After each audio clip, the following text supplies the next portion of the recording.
It's the end of term, so lessons in the playground, or garden anyway today. And the subject today, could it be the end of your metaphorical term? Can I afford to retire, or rather, can you afford to retire?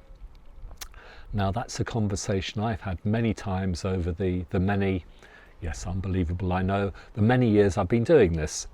And it's one we still have more than most others, with its sister conversation, if that's a thing. Can I still afford to retire? And will I run out of money before I run out, so to speak? We're usually talking about this with those on what you might call the runway to retirement, thinking, actually, I'll be 60, 65, maybe even 70 soon, and should I or do I want to still be doing this, and do I have to?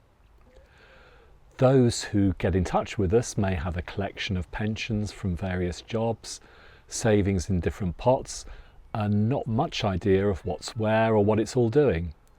Now that collection may include some final salary or defined benefit pensions from back in the day, or perhaps they or you are better organised, have savings in recognisable pots, and have at some time put that collection of pensions into a single plan. Whatever the mix, we're usually asked, how much will it pay me and will it match what I'm earning? Because I don't want to be worse off when I retire. And this is really the key point in the process, because we come at things from the opposite direction, and we'll ask you, how much do you actually need coming in to keep the show on the road? And secondary question, to keep the show on the road with a bit of fun and a few holidays thrown in. Now that may be the same as your earnings or salary, maybe more. Often though less when you're a little more scientific about it. Although actually being scientific, however much you might love a spreadsheet, and believe it or not, many people do, it's not easy, particularly when you're looking at what a marketing person might call a lifestyle change. So we'll often start with a best guess. And our job is then to gather and look at what you have and give you our best idea of how long that collection of stuff, properly organised, might be able to pay you what you need. We'll factor in that you'll be getting a state pension, that perhaps some of those old final salary pensions will start paying at different times. And it's not just pensions we'll include, but ISAs and other cash savings, if you have them, can all go into the mix.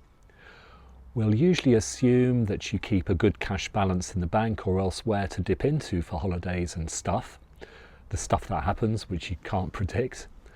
We can then, hopefully, and it does often happen, tell you that what you have should last you out, or how long it will last you, and if that's not long, you may need to think again. Or do what more and more are doing, and not make retirement a full stop, give me the clock and say goodbye, but a gentler slowing down process.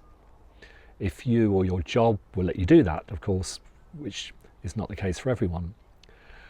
One of the best parts of our job is being able to say, yes, you can, and see a look of relief, and actually make it happen. If you want it to happen, when it comes to it, which can of course be another story, because for many, retirement is a nice idea, but perhaps not a nice reality. You need a purpose, and that's not always something we can help with.